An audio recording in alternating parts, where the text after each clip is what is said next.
भूषण जी ने गरुड़ जी से कहा कि गरुड़ जी, एक बार मुझे मानुष जीवन प्राप्त था और मेरी 20 वर्ष की आयु थी। उस समय एक भयंकर अकाल गिर गया, दुर्भिक्ष, जिसमें मेरा पूरा परिवार, माता पिता, 2 भाई बहन और थे, वो सभी मृत्यु को प्राप्त हो गए। मैं 20 वर्ष की आयु था, माता पिता वृद्ध थे, भाई बहन छोटी आयु के थे। वो उस भूख को सहन नहीं कर सके। उनकी मृत्यु के उपरांत आसपास के क्षेत्र में भी बुरा हाल था, लाखों लोग मर गए थे। उस क्षेत्र को छोड़कर मैं अवंतिका नगरी में चला गया। वहां दुर्भिक्ष नहीं था, पेट भर रोटी खाई, भोजन पाया। लेकिन मेरी आत्मा में एक ऐसी प्रेरणा हुई, दुख हुआ कि ये क्या जीवन है। मेरे पिताजी का भरा पूरा परिवार उजड़ गया, ये क्या जीवन है, ये कैसा यहाँ लोक है। तो फिर बताता है कि उस जन्म से पहले मैंने असंख्यों जन्म प्राप्त हुए। अब दिव्य दृष्टि खुल जाने के बाद वो अपनी पिछली हिस्ट्री याद आई उसको। जब वो भक्ति पर लगा, उसके बाद गरुड़ जी को बता रहा है कि उससे पहले मैंने असंख्यों मानुष जीवन नाश कर दिए थे और मैंने भक्ति कभी करी ही नहीं। अब वो अकाल गिरा, मेरे माता पिता मर गए, भाई मर गए, कुटुंब नाश हुआ। अवंतिका नगरी में एक पंडित जी शिव मंदिर में कथा कर रहा था और कथा के बाद वो भोजन करते थे। मैं भोजन खाने के उद्देश्य से उन श्रोताओं में बैठ गया। मैंने कोई सत्संग से कोई लेना देना नहीं था। सभी उठकर चले गए, मैं बैठा रहा। पंडित जी ने पूछा, बेटा क्या बात है? मैंने अपना सारा दुख बताया।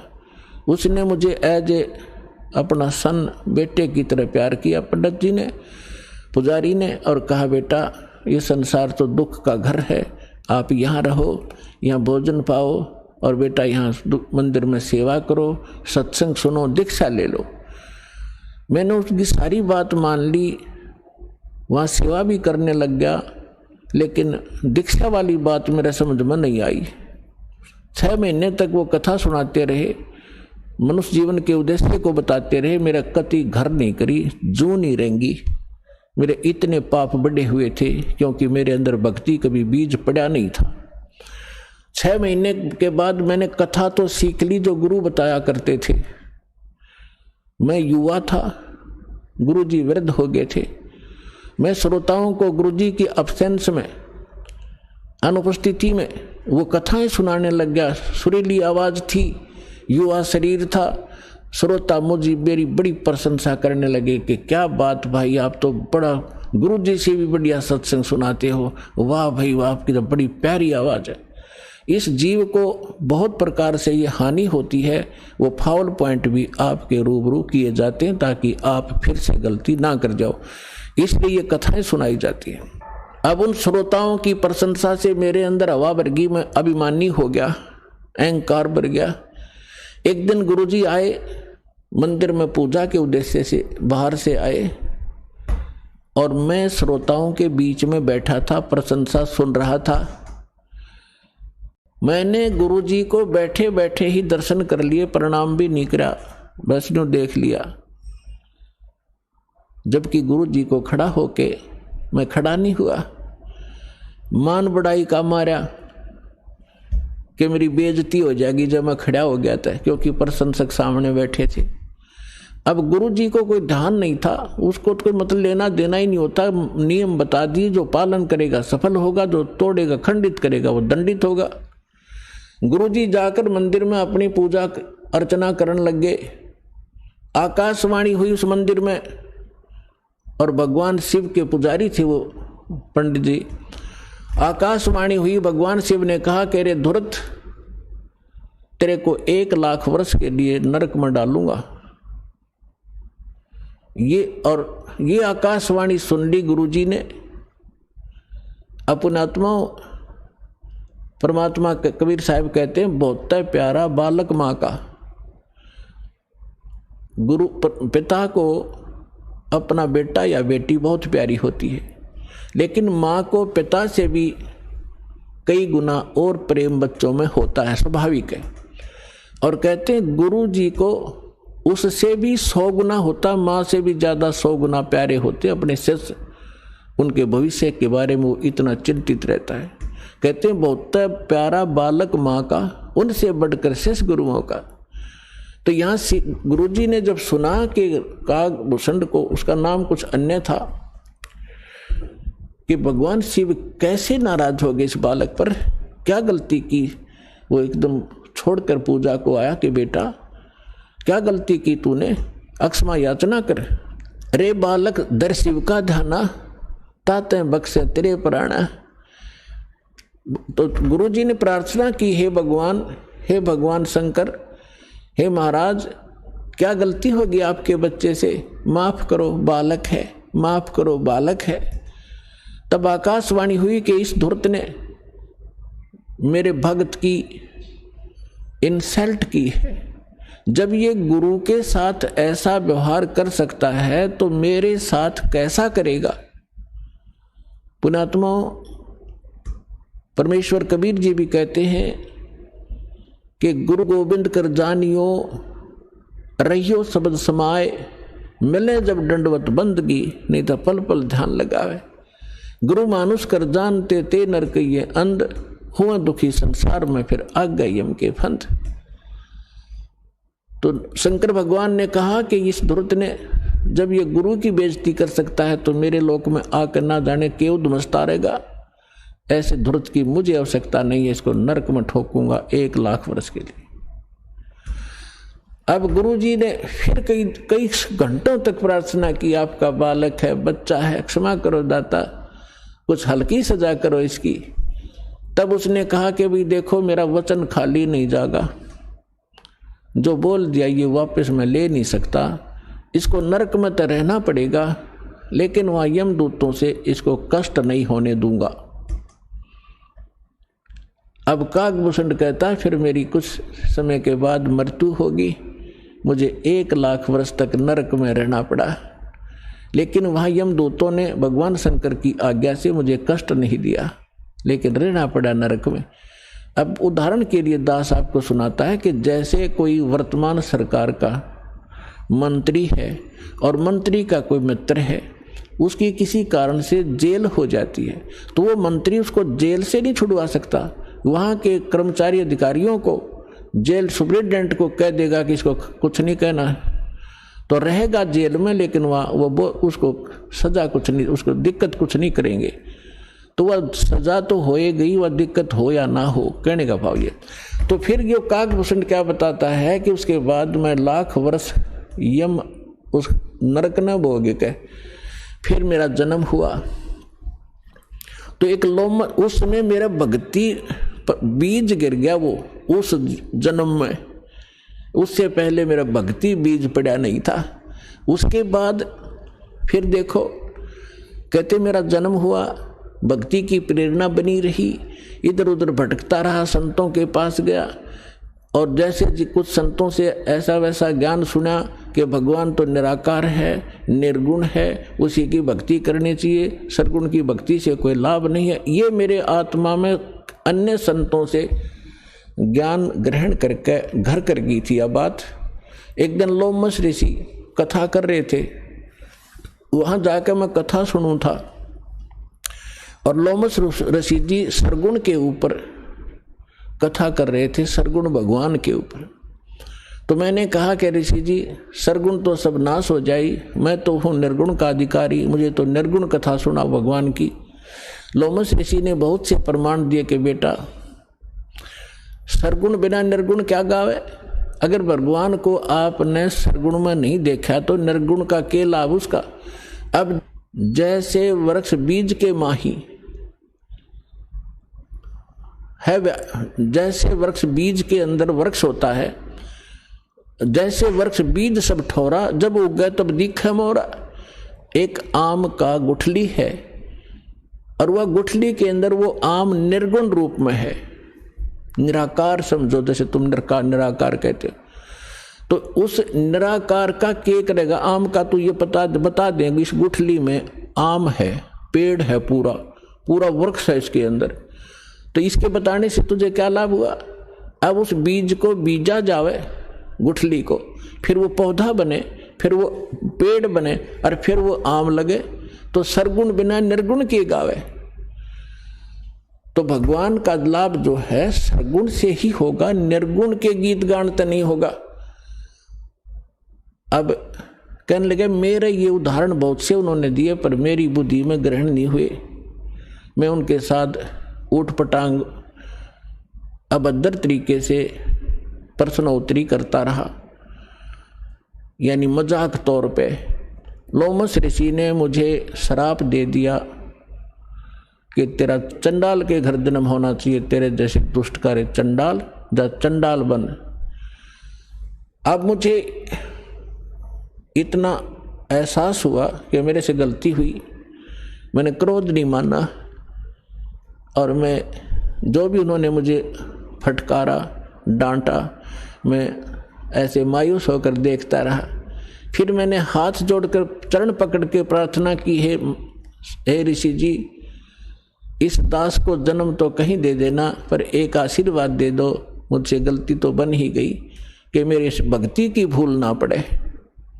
तब उस ऋषि ने वो आशीर्वाद दे दिया, ठीक है बेटा, जन्म तो तेरा चंडाल काग के घर होगा, लेकिन भक्ति बनी, याद बनी रहेगी भगवान की। तो फिर उसने बताया कि एक काग, चंड नाम का काग था, देवता, और ब्रह्मा जी की पत्नी अपनी हंसनी को लेकर जो ऋतु पर आई थी, उसको गर्भवती कराना था, काग चंड के यहाँ लेगी।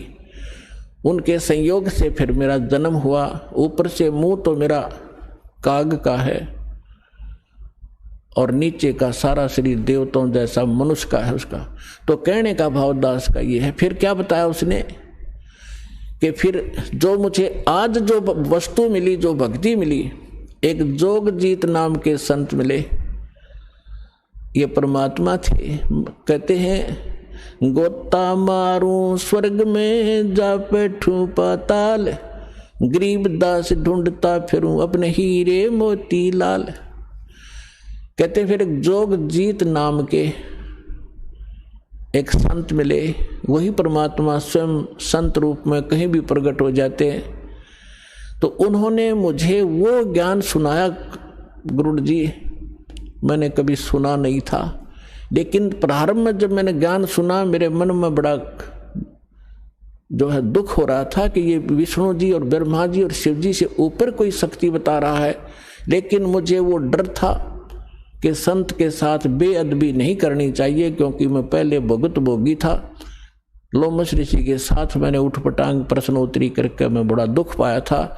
मैं उनसे विवाद नहीं किया, लेकिन नम्रता से प्रश्न करता रहा, मन में फिर करता रहा। अंत में ऐसा समझ में आया, भूषण जी, गुरु जी, आज मैं जिस स्थिति में आज मैं हूँ, और जो ज्ञान मुझे प्राप्त है और जो भक्ति मुझे प्राप्त है, शायद किसी को होगी। तो कहने का भाव ये है कि उसमें भक्ति बीज पड़ा कितनी कठिनता से, कि 6 महीने तक ज्ञान सुनता रहा, नाम लेने की नहीं सोची। इतना अंदर हमारे जो पाप कर्म घर कर चुके होते हैं, जिन्होंने किसी जन्म में भक्ति ना की हो। और फिर भक्ति की शुरुआत हुई, और परमात्मा ने उस आत्मा को अपनी शरण में लेने के लिए सारी क्रिया की। लोमस ऋषि से पहले उसको इतना डरवा दिया, यदि उस समय लोमस ऋषि कागभूषण को वो श्राप नहीं देता, वो डर उसके दिल में ना होता, तो परमात्मा का ज्ञान तो पुण्यात्माओं वो कभी नहीं सुन सकता था। आज आप देखते हो जितने भी पुण्यात्मा यहाँ आए हैं, आपने पहली बार ये ज्ञान सुना होगा, तो आपकी सुई कभी 100 पर, कभी 0 पर, कभी ऊपर कभी नीचे हुई होगी। ये क्या बक रहा है, कहाँ से ले आई ये ज्ञान? और फिर देखे आपने प्रमाण, अब दांतों तले उंगली दबा रहे हो आप। तो कहते हैं 100 छल सीधर मैं करूं अपने जन के काज। तो आपके ऊपर जो रहम परमात्मा का है, ये विशेष है। जो दास कहना चाह रहा था, आपको ये यथार्थ ज्ञान समझाने के लिए ये प्रमाण उदाहरण दिया है। आप जी पुण्यकर्मी प्राणी हैं, पूर्व जन्म के मनुष्य थे, आपके अंदर भक्ति की आस्था विद्यमान थी, आपने शीघ्र ग्रहण कर लिया। और जो आपके घरों में अब संतान आएंगी वो भगवान के कोटे से आएंगी, बहुत अच्छी होंगी, उनकी तो आपने भविष्य की चिंता करने की जरूरत नहीं रहेगी। और जो अन्य प्राणी हैं वर्तमान के अंदर हैं, वो जो ऐसे हैं जो पूर्व जन्म के भक्त मनुष्य थे वो शीघ्र आ जाएंगे, और जो कागभूषण जैसे होंगे उनका भी तरीका अपनाया परमात्मा ने। क्या होगा, एक घर में तीनों ने दीक्षा ले ली, एक नहीं लेता, ठीक है, तो वो कागभूषण की श्रेणी का है। अब उसके लिए मालिक ने क्या दया करी है, घर में आरती चलेगी, कोई मंत्र करे इधर बैठ के, कोई कर रहा है इधर बैठ के, सत्संग चलेगा, ना चाहते हुए कभी देखा जरूर गा, सुनेगा, हैं बैठ के वैसे बैठा लेंगे, बैठता जा तू नाम मत लिए तो सुनेगा, तो कभी ना कभी उसके भी कागभूषण की तरह इच्छा बनेगी, उसके पाप नरमावेंगे।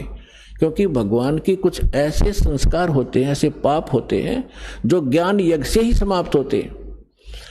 अब कुछ ऐसे पाप होते हैं जो प्रणाम यज्ञ से समाप्त होते हैं, जैसे कपड़ा मैला हो गया, सिंपली कोई धूल मिट्टी लगी है झड़का दिया, निर्मल हुआ।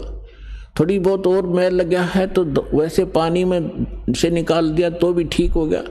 और भी ज़्यादा मैला है तो साबुन प्रयोग करना पड़ता है, और भी ज़्यादा कहीं कोई दाग लगा है तो ड्राई क्लीन करानी पड़ती है, तो वो तब निर्मल होता है। हमारे युगों युगों के अंतःकरण के अंदर बड़े धब्बे लगे हुए हैं, अंतःकरण में हमारे पाप जमा हैं, तो उन पापों के नाश के लिए ये सब प्रक्रिया आपकी यहाँ कराई जाती है।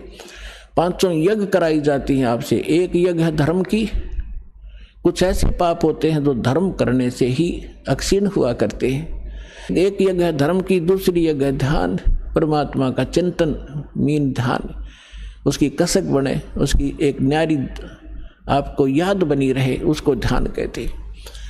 और तीसरी यज्ञ है हवन की, यहाँ पर एक ज्योति यज्ञ किया जाता है, ज्योति हवन किया जाता है, कराया जाता है। तो तीसरी यज्ञ हवन की, चौथी यज्ञ प्रणाम, दंडवत प्रणाम कराया जाता है, जिससे अहंकार नाश होता है और कुछ पाप इस प्रणाम यज्ञ से ही नाश होते। और 5वीं यज्ञ है ज्ञान की। इस ज्ञान के सुनने से, कथाओं के सुनने से भी आपके बहुत से पाप अक्षीण होते हैं। अब जिस व्यक्ति को आप प्रारंभ में चर्चा करते हो परमात्मा की, तो वो नहीं ग्रहण करता, उठ के चल पड़ता है। कबीर साहब कहते हैं, कबीर पिछले पाप से हरि चर्चा ना सुआवे, और कै ऊँगे कै उठ चले ना और बात चलावे। जैसे किसी कर्महीन प्राणी से, संस्कारहीन प्राणी से आप भगवान की चर्चा करने लगते हो, और वो आपका विशेष मित्र भी हो, विशेष नाती भी हो। अब जो ऐसा वैसा व्यक्ति होगा तो 2 बात सुनते उठकर चला जाएगा कि ठीक है मैं फिर आऊँगा, मुझे काम जरूरी है, क्योंकि उसको वो अच्छा नहीं लग रहा, उसको सुहा नहीं रही। और कोई ऐसा मित्र होगा कि उठ नहीं सकता तो नींद आने लग जाएगी, लटके लेगा थोड़ी देर में। या फिर कोई विषय बदल देगा कि सुन मेरी बात सुना, सा है वहाँ फलाना था, सा फलाना था, वहाँ जाना है, वहाँ चलेगा। वो सुन ही नहीं सकता क्योंकि उसको वो अच्छा नहीं लग रहा। तुलसीदास जी कहते हैं, तुलसी पिछले पाप से हरि चर्चा ना भावे, भाव माने अच्छी नहीं लगे। जैसे कहते हैं मैंने, मुझे रोटी नहीं भाती, मुझे नहीं अच्छी लगती। तुलसी पिछले पाप से हरि चर्चा ना भावे, और जैसे जवर के वेग से भूख विदा हो जा। अब जिस व्यक्ति को बुखार हो गया हो, जवर हो जा, मलेरिया, तो उसको कोई भी पदार्थ है वो कड़वा लगता है, महसूस होता है। जैसे रोटी खाएगा, 1 टूक 1 ग्रास नहीं खा सकता, वो कड़वा लगता है, थूकने को दिल करता है। ना काजू खा सकता, ना किशमिश खा सकता, मनुक्खा दाग को भी कड़वी बताता है। अपने आत्माओं ना मनुखा दाग कड़वी है, ना वो भोजन कड़वा है, ना खीर कड़वी है। कड़वा क्या है कि उसके बुखार ने, जवर ने, टेम्परेचर ने उसके शरीर की व्यवस्था इतनी बिगाड़ दी कि उसको मीठी वस्तु भी कड़वी लग रही है। अब उसका ट्रीटमेंट क्या है, उसका विकल्प क्या है कि उस मलेरिया बुखार को नरम करना पड़ेगा। बुखार उतरे बिना वस्तु स्वादिष्ट लगे नहीं। अब रोटी कड़वी लग रही है, मनुखा दाख कड़वी लग रही है, तो उसका ट्रीटमेंट क्या है? कड़वी गोली ही खानी पड़ेंगी कुनीन की, और ना चाहते भी खानी पड़ेंगी। और उनके खाने से फिर वो जबर ठीक होगा। जब जबर उतर जाएगा और फिर देखना सूखी रोटी सब्जी छोड़ भूख लगेगी। जब घर वाले कहें सब्जी बना दो ना, रोटी दे फटाफट, सब्जी तो फिर देखूंगा। और पहले सब कुछ आगे रख देते थे तो भी खाने को दिल नहीं करता था। ठीक इसी प्रकार जो प्रथम बार जिसके ऊपर परमात्मा रजा बख्शते हैं किसी भी कारण से, किसी की माध्यम से सत्संग सुनाने की, तो वो ऐसा व्यक्ति जिसके पिछले पाप कर्म घने बढ़े हुए हैं, तो उसकी आत्मा के अंदर उस जबर के कारण उस मीठी वस्तु परमात्मा की चर्चा ग्रहण करने का वो व्यवस्था नहीं है, वो खराब हो चुकी है। तो उसके लिए क्या तरीका है कि ना अच्छी लगे तो भी सत्संग में बैठा रहे और सुनता ही रहे, जैसे कैसे भी सुनता रहे, चाहे अच्छी लगो या ना लगो। तो उस परमात्मा के वचन में, परमात्मा की वाणी में इतनी शक्ति है कि वो ना सुने, चाहे वहाँ वैसे बैठा रहे, और चाहे वो सो भी जा, जहाँ आरती चल रही हो, बाल जैसे कोई लेट गया, नींद आ गई, चलो लेट जा, सत्संग चल रहा है तो बैठ गया, बैठा रहे, चाहे कुछ भी सोचता रहे, ना सुने, चाहे दूसरे कमरे में बैठ जा लेकिन कानों में ये सुनती हो, तो वहाँ भी असर करेगी ये वाणी। उसके शरीर के पाप को, अंतःकरण के वो पाप कट जाएंगे जो ज्ञान यज्ञ से कटने होते हैं। अब जैसे एक पहले क्या होता था, सभी उपचार आध्यात्मिक तरीके से होते थे। वो भक्ति तो उनके पास थी नहीं, साधु संतों के पास। जनता में खाना रोटी प्राप्त करने के लिए वो क्या करते थे, कोई जंतर मंत्र सिद्ध कर लेते थे। कोई तो सर्प का जहर उतारने का मंत्र सिद्ध कर लिया, किसी ने बिच्छू आदि का जो जहर विष उतारने का मंत्र सिद्ध कर लिया, किसी ने कोई झाड़न का मंत्र सिद्ध कर लिया। ये कोई मोक्ष मार्ग तो नहीं था उनके पास, पर ऐसे सिद्धि कर लेते थे। तो जैसे एक सर्प का विष उतारने वाला व्यक्ति एक मंत्र सिद्ध कर लेता है, और जिसको सर्प ने डस रखा है वो अचेत पड़ा है, बेहोश पड़ा है, और वो जो सर्प का विष उतारने वाला व्यक्ति एक मंत्र बुदबुदाता है, बोलता है, वो अचेत व्यक्ति ना उसको सुन पा रहा है ना समझ पा रहा है, और तो भी वो अपना काम कर रहा है, उसके विष को उतार देता है, वो व्यक्ति सचेत हो जाता है, उसका जीवन दान हो जाता है। ठीक इसी प्रकार परमेश्वर की जो अमर वाणी है कबीर साहब और गरीबदास जी की, और उन महापुरुषों की जिनको भगवान मिले हैं, उनकी वाणी सिद्ध होती है, उसको सिद्धि करने की आवश्यकता नहीं होती। और उस वाणी का उच्चारण जहाँ भी हो रहा हो, वहाँ चींटी पर भी, पशु पक्षियों पर भी, पेड़ पौधों पर भी उनका असर हो रहा है। वो दूसरी बात है कि उनके वो धीरे धीरे असर होगा, पेड़ पौधों पर बहुत देर में होगा, पशु पक्षियों पर उनसे शीघ्र होगा, और मनुष्य पर पशु पक्षियों से भी शीघ्र होगा उसका। और उसके बाद फिर वो जो व्यक्ति टर्न वाइज मनुष्य जीवन प्राप्त है, उनको भी परमात्मा इस विधि से अब अपने चरणों में लेंगे। तो जब धर्मदास जी को परमात्मा ने कहा कि भाई अभी ये मूल मंत्र और मूल ज्ञान, ये सार नाम अपने परिवार को भी मत बताना। अब धर्मदास जी को चिंता बनी। धर्मदास जी ने कहा, चिंता बनी कि हे भगवान, मेरे को आपने 42 वंश का आशीर्वाद दे दिया, क्योंकि धर्मदास जी एक अच्छी आत्मा थे, लेकिन संसार के व्यवहार में वो घनाग्रस्त था। पहले उनको एक पुत्र था नारायण दास, और नारायण दास निकम्मा था, काल का दूत था। उसने परमात्मा के ज्ञान को ग्रहण नहीं किया, एक भी वचन सुना नहीं, उठकर चला जाता था। तो धर्मदास जी को ये चिंता बनी, परमात्मा ने बताया। धर्मदास जी ने कहा कि भगवान आप तो समर्थ हैं, मेरे पुत्र को शरण में ले लो, इकलौता पुत्र है, काल के हाथों चढ़ जाएगा, इसका जीवन नाश हो जाएगा। तो परमात्मा ने कहा, धर्मदास ये खुद ही काल का दूत है, तेरे घर पर भेज दिया, क्योंकि काल को पता था आप एक अच्छी आत्मा हो, और अच्छी आत्मा के घर पर एकादा ऐसा व्यक्ति कोई कारण बनाकर काल भेज ही देता है।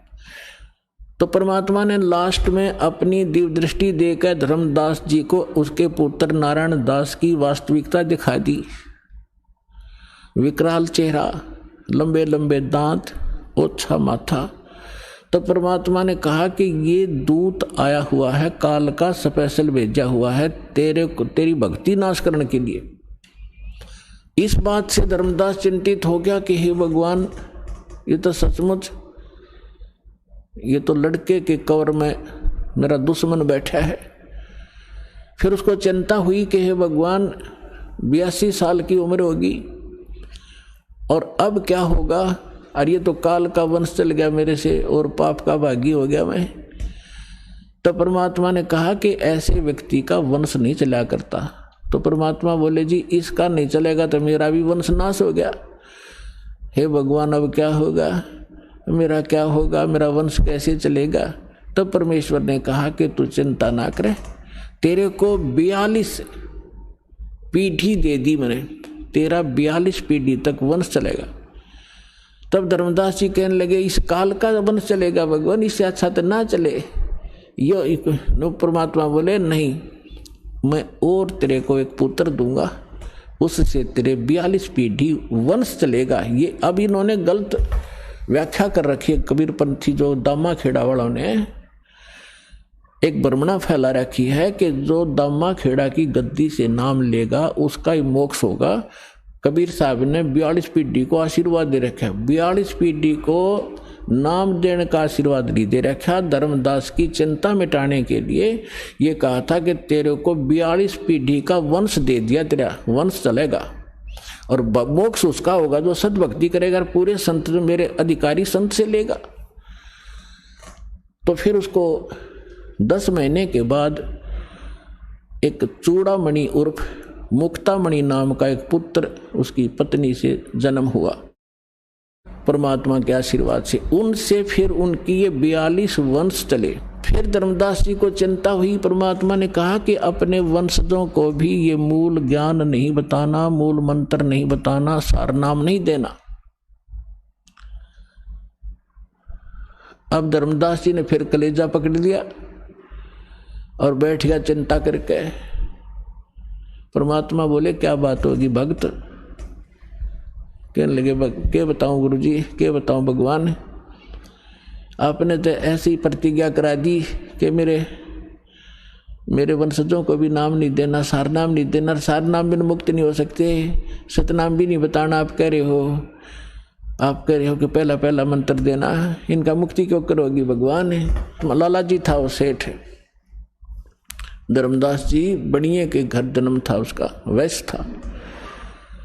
अब टोटे नफे को गणासी घर समझा था वो, तो उसको चिंता बन गई है, भगवान वंश तो दे दिया आपने, इनका ये पार क्यों करोगे? तब परमात्मा ने कहा कि तू चिंता ना करे। जब कलयुग के अंदर आगे चल के धर्मदास एक भक्ति समय आवेगा और उस समय सभी पार होंगे और मैं फिर आऊंगा। और तेरे वंशजों को जो मंत्र दे दिया और ये मेरी वाणी पढ़ते रहेंगे ज्ञान यज्ञ, इससे भी मानव शरीर प्राप्त हो जाते हैं, लेकिन मोक्ष नहीं होगा। तो आप ये प्रथम मंत्र अपने वंशजों को, तेरे वंशजों को प्रथम मंत्र देंगे और ये वाणी मेरी वाणी का पाठ करते रहेंगे, इससे इनको मानव शरीर प्राप्त होते रहेंगे। तब धर्मदास जी ने कहा जी फिर मानव शरीर का क्या बनेगा, जब सारनाम नहीं मिला, सतनाम नहीं मिला था, तो ज्ञान से परिचित हो चुका था वो। तब परमात्मा ने कहा कि आगे चल के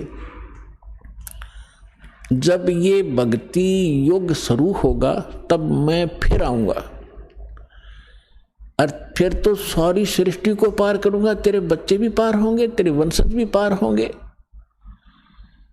अब क्या बता रहे परमात्मा के धर्मदास, एक बार मेरा और इस काल का, यहाँ के किस ब्रह्मांड के मालिक ब्रह्म का एक संवाद हुआ था। इसने मुझसे प्रतिज्ञा करा ली थी कि 3 युगों में जीव थोड़े ले जाना और चौथे युग में आप कितने ही जीव मुक्त करा लेना। तो मैंने इसको तथा वस्तु कर दी थी, ठीक है जो तू कह रहा है वो मुझे स्वीकार है। तो फिर क्या बताया परमात्मा ने कहा कि फिर मैंने उससे कहा था कि जब चौथा युग, जब कलयुग आई तब हम अपना अंश पठाई। जब चौथा युग कलयुग आवेगा, उस कलयुग की जो बीचली पीढ़ी होगी, बीचली पीढ़ी का समय बताया है परमात्मा ने कि कब ये भक्ति स्टार्ट होगी, बीचली पीढ़ी कहाँ से स्टार्ट होगी, जब कलयुग बीतता 5500 पाचा तब ये वचन मेरा होगा साचा। तो कलयुग जो है, जो 5505 कलयुग कब बीता है, सन 1997 से। और 1997 में इस दास को परमेश्वर कबीर जी प्राप्त मिले थे। उन्होंने कहा था कि अब ये सारनाम और सतनाम बेटा सार्वजनिक कर देना, मैं तेरे साथ रहूँगा, पूरा विश्व हमारे साथ होगा, सबका कल्याण करेंगे।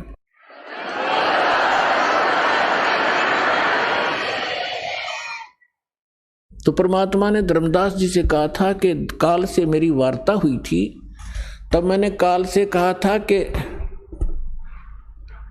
विनती तोर मान में लीनी, कि जो तूने विनती की है काल के 3 युगों में जीव ना ले जाना, चौथे युग में 3 युगों में थोड़े जीव ले जाना, चौथा युग जब कलयुग आवे तब शरण जीव बहु जावे, ऐसा वचन हर मोय दीजे, तब गमन संसार ही कीजिए। तब परमात्मा ने कहा था विनती तोर लीन में मानी और मोकू ठगे काल अभिमानी। फिर परमात्मा ने कहा कि चौथा युग जब कलयुग आई तब हम अपना अंश पठाई। जब चौथा युग कलयुग आवेगा तब हम अपना अंश, अपनी प्यारी आत्मा को भेजूंगा। अब उसको ये कहे कि मैं आऊँगा या ऐसे आऊँगा तो वो काल नहीं समझ पावा था। इसलिए परमात्मा कहते हैं 100 छल छिद्र मैं करूं अपने जन के काज। तो क्या बताया था कि चौथा युग जब कलयुग आई तब हम अपना अंश पठाई।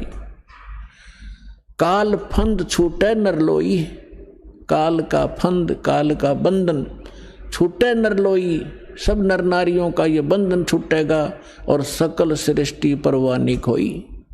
पूरा विश्व मंत्र लेगा, परवानिक माने दीक्षित होगा।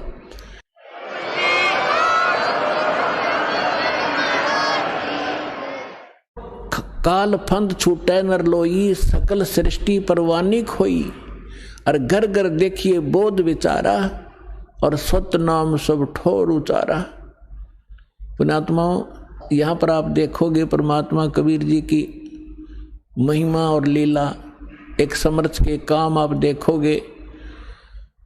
अभी तो आप बच्चे हो, फिर हिसाब लगाने लगोगे कि सचमुच ऐसा काम भगवान बिन हो सकता है।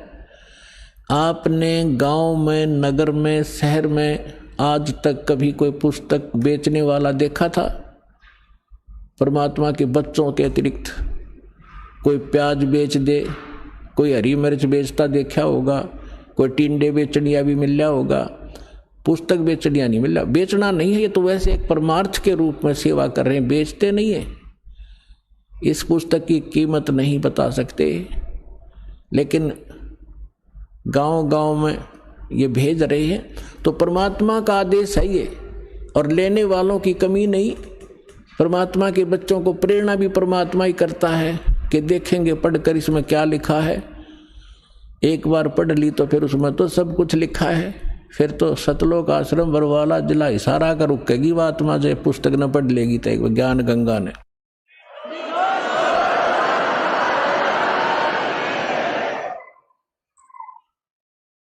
तो परमात्मा क्या बोला था उस समय 600 वर्ष पहले पुण्यात्माओं, उसका एक एक वचन 100 का 100 सत्य होगा, किसी डूम बाट के गीत नहीं, समर्थ का वचन है, जिसके एक वचन से सूर्य और पृथ्वी और सब ब्रह्मांड चल रहे हैं।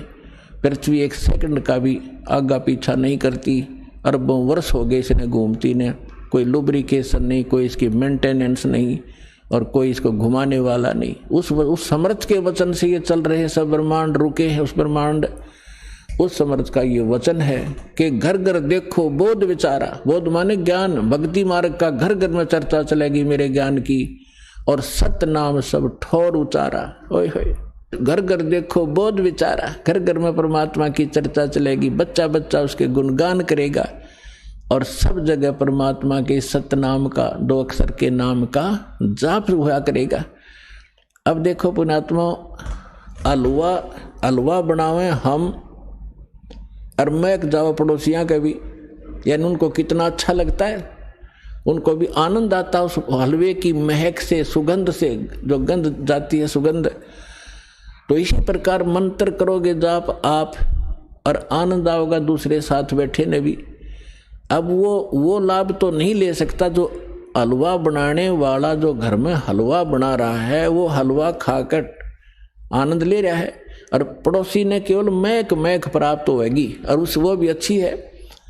एक तो घर में दारू काट है, शराब बनाओ तो पड़ोसी का भी नशा हो, गुंडा लग गया, उसने छींक आवे। अरे घर में हलवा बने तो पड़ोसी तो अच्छी ही वो जाती है उसकी संदेश। तो इसी प्रकार जो सुमन करोगे, वो तो हलवा तो आप खाओगे, लेकिन उसकी महक पड़ोसी को भी आभास होगा उसको। तो इस प्रकार इस परमात्मा का मंत्र घर घर में चलेगा। कोई बस में बैठे जाते हो, ट्रेन में बैठे हो, कोई सिमरण कर रहा श्वास का, कोई कर रहा प्रथम मंत्र मन मन में, तो पास में बैठे यात्रियों के भी उसका प्रभाव पड़ेगा, और एक ना एक दिन उनके पाप नाश होंगे वो, और आत्मा जागेगी। इस प्रकार से परमात्मा ने पूरे विश्व को, अपने बच्चों को शरण में लेना ही लेना है, चाहे आज कोई हिंदू है, चाहे कोई मुसलमान है, चाहे सिख है या ईसाई है। हम बगैर ज्ञान के बढ़ते चले गए।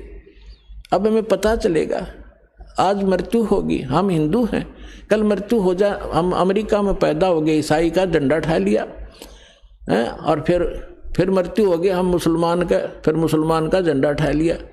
हम हैं कौन, हम आए कहाँ से हैं, मनुष्य जीवन का उद्देश्य क्या है, तो ये इस तत्व ज्ञान से पता चलेगा। फिर क्या बताया परमात्मा ने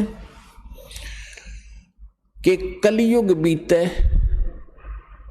5500 पाचा, तब ये मेरा वचन होगा साचा। 600 वर्ष पहले ये बात कहना कि घर घर में मेरे ज्ञान की चर्चा होगी और मेरा ही ज्ञान रहेगा, पूरा विश्व मेरी भक्ति करेगा धर्मदास, तो धर्मदास का गलेवा उतरा नहीं थी। तो परमात्मा ने कहा कि कलयुग बीते 5500 पाचा, तब ये वचन मेरा होगा साचा। कलयुग बीत जावे जब एता, और सभी जीव परम पुरुष पद चेता। ओए होए होए, आप पुण्यात्मा जो इस ज्ञान से परिचित हो चुके हो, उनका तो यह बात बिल्कुल समझ में आएगी 100% तुरंत। आप क्या देख रहे हो, आज से पहले आपने ज्ञान गंगा सुनने से पहले परम पुरुष का ज्ञान नहीं था, आपने केवल अपने ही देवी देवताओं का ज्ञान था, और स्वर्ग लोक तक हम उत्तम स्थान मान्या करते। एक ये राधा स्वामी पंथ है जो गुरु नानक देव जी के और कबीर जी की वाणी को पढ़ पढ़ा कर कहीं की ईंट कहीं का रोड़ा जचा गए। ये सतलोक सचखंड और सतनाम ये बताने लगे थे, इन्हें कख नहीं पता, कैख है भी नहीं पता भक्ति मार्ग। ये क्या बताते हैं? सतलोक में परमात्मा निराकार है, चेतन ही चेतन है, प्रकाश ही प्रकाश है। और फिर सतलोक कैसा है, सतनाम क्या है, सारनाम क्या है, सार शब्द क्या है, सतलोक क्या है, सतपुरुष क्या है, इनके परम धनी के वचन है शिवदयाल जी के, जिससे युवराधा स्वामी धन धन सतगुरु सच्चा सौदा धनो दादा जय गुरुदेव या निरंकारी परंकारी जितने पंथ हैं ये उसी से निकले हैं, उसी के आधार से। वो क्या बताता है कि वही सतनाम है, सतनाम वही सतपुरुष है, सतनाम ही, और सतनाम ही सतलोक है, सतनाम ही सार शब्द है, सतनाम ही सतपुरुष है, सतनाम ही सार नाम है। कख है इनको पता। तो अब कहते हैं परमात्मा ने कहा है कि कलयुग बीत जावे जब एता और सभी जीव परम पुरुष पद चेता। ओए है परम पुरुष। गीता जी अध्याय नंबर 15 के श्लोक नंबर 16 और 17 में 3 पुरुष हैं।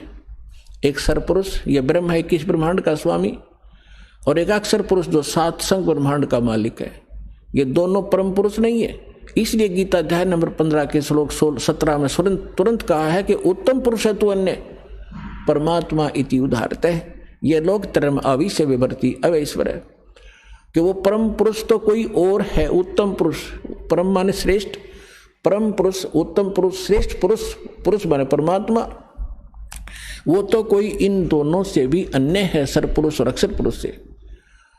और वही तीनों लोकों में प्रवेश करके सबका धारण पोषण करता। गीता अध्याय नंबर 18 के श्लोक 62 में कहा कि अर्जुन तो सर्वभाव से उस परमेश्वर की शरण में जा। एक ईश, एक ईश्वर, एक परमेश्वर। ईश ये सरपुरुष है और ईश्वर ये अक्षर पुरुष है। परमेश्वर वो परम अक्षर पुरुष है, परम अक्षर ब्रह्म है।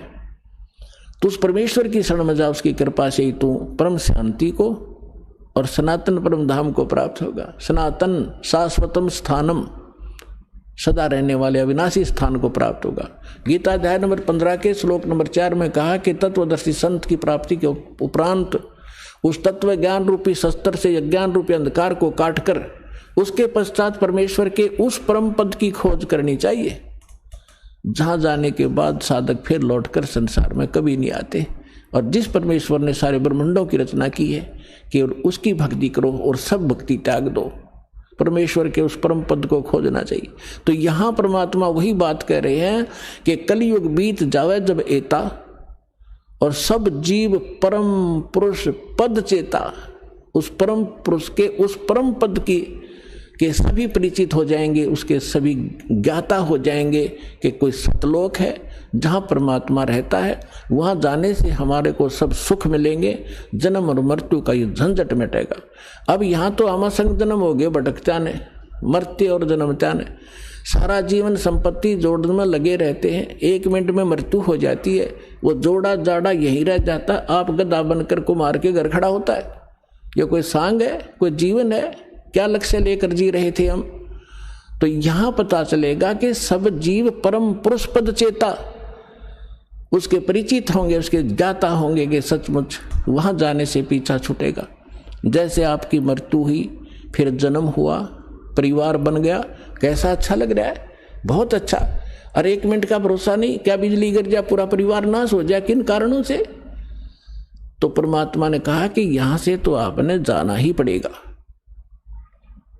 जाना पड़ेगा, लेकिन ऐसी भक्ति करो, ये भक्ति, और यहां से पुनर्जन्म की इच्छा मिटाओ। जहां आशा ता बासा होई, मन कर्म वचन सुमरियो सोई। अब भक्ति करो जब तक यहाँ हो अपना यहाँ की, क्योंकि हम यहाँ रह रहे हैं तो हमारा ये कर्तव्य कर्म यहाँ भी करने पड़ेंगे। लेकिन अब जो काम आप जिस उद्देश्य से करते थे, माया संचन करने के लिए, कोठी गार्डन खातिर, या थोड़ी सी स्पीड कम कर दो। और किस लिए कर रहे हो? बच्चों का ब्याह करना पड़ेगा, लड़की होगी 2, कैसे ब्याह होंगे, दहेज देना पड़ेगा। नहीं, कुछ ही दिनों में ये सभी समाप्त करेंगे।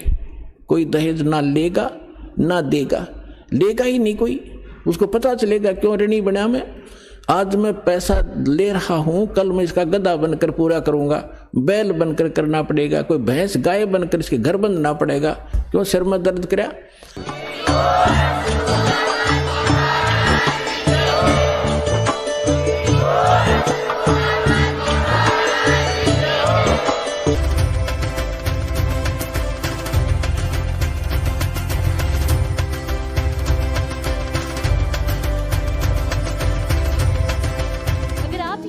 YouTube पर देख रहे हैं तो हमारे चैनल को सब्सक्राइब करें और बेल आइकन को दबाना ना भूलें। अगर आप Facebook पर ये वीडियो देख रहे हैं तो हमारे पेज को लाइक करें।